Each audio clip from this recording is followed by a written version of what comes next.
किया। चैप्टर 1 जो कि बीएसटी में कॉमन इकोनॉमिक स्टेटमेंट है ह्यूमन एक्टिविटी। ह्यूमन एक्टिविटी क्या होता है? Activities which are done satisfy human wants का मतलब कोई भी वांट हो उसको बोलते हैं एक्टिविटी। इसकी आपका भी अनलिमिटेड वांट होगा, कहीं से भी आपका अनलिमिटेड वांट होगा।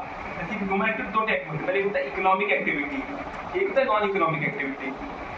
इकोनॉमिक एक्टिविटी ये एक्टिविटी वो होता है जिससे हम पैसा कमाते हैं या अपने लिविंग करते हैं। और नॉन इकोनॉमिक एग्जांपल जैसे कि टीचर पढ़ा है स्कूल में, वो इकोनॉमिक एक्टिविटी कर रहा है।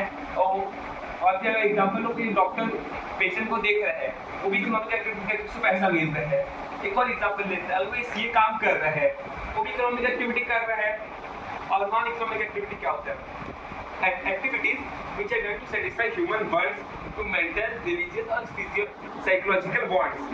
अब ये एक्टिविटी वो होता है जिसके टीचर स्कूल में पढ़ा रहे हैं, वो अपने घर में अपना बच्चा को पढ़ाएगा तो उसको पैसा तो लेगा नहीं। वैसे कोई डॉक्टर अपना बच्चा को ठीक करेगा, अपना फैमिली मेंबर को ठीक करेगा, उसी पैसा लेगा। वैसे का सीए को देख लिया जाए, वो खुद का भर रहा है, सीए का वो जीएसटी भर रहा है तो खुद का पैसा लेगा नहीं। वो क्या नॉन इकोनॉमिक एक्टिविटी, खुद का सेटिस्फाई कर रहा है वो। अभी इकोनॉमिक एक्टिविटी 3 टाइप में डिवाइड होता है। इसकी पहला बिजनेस, दूसरा प्रोफेसर, तीसरा एम्प्लॉयमेंट। तीनों का मोटिव क्या होता है? पैसा कमाना एज प्रॉफिट। बिजनेस कमाता है प्रॉफिट से, प्रोफेसर कमाता है फीस से, वेजेस और सैलरी मिलता है एम्प्लॉयमेंट वाले को। और इस पे ये भी होता है जब बिजनेस खोल दिया आपको कोई क्वालिफिकेशन का कोई जरूरत नहीं होता है।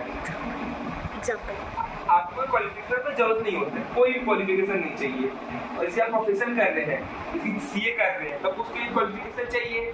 और क्वालिफिकेशन को कहाँ से लेना पड़ेगा? ICAI institute of chartered accountant of India से लेना पड़ेगा क्वालिफिकेशन। और ये एम्प्लॉयमेंट वो होता है, एम्प्लॉयमेंट को क्वालिफिकेशन चाहिए। बट जो एम्प्लॉय, इसका कुछ बहुत एग्जाम्पल है, आपको MBA वाला क्वालिफिकेशन चाहिए तो आपका बॉस आपको बोलेगा आपको MBA वाला क्वालिफिकेशन चाहिए तब आप कर सकते हैं काम। वो हो गया।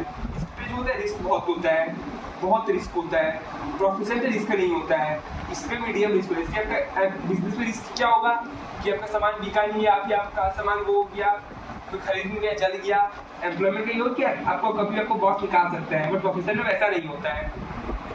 तीसरा पॉइंट क्या होता है कि इस पे जो आप होते हैं, इस पे बिजनेस पे आप अपने खुद के मालिक होते हैं। खुद के एम्प्लॉयमेंट में आप खुद के मालिक नहीं होता, आप किसी और के लिए काम करते हैं।